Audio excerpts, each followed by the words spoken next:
Quel est le lien entre la dualité linguistique canadienne et la Confédération de 1867 ? Lors de la conférence de Québec en 1864, la deuxième réunion pour discuter du projet confédératif, une seule résolution concernait la langue, la 46e résolution. Les langues anglaises et françaises pourront être simultanément employées dans les délibérations du Parlement général ainsi que dans la législature du Canada-Est et aussi dans les cours fédérales et les cours du Canada-Est. Cependant, les autres colonies qui formaient l'Amérique du Nord britannique n'étaient pas soumis à un quelconque bilinguisme.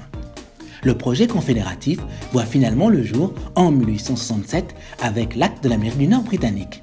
Dans cet acte, appelé Loi constitutionnelle de 1867 par la suite, l'article 133 stipule que tout député a le droit d'utiliser l'anglais ou le français au Parlement du Canada et à la législature de la province de Québec.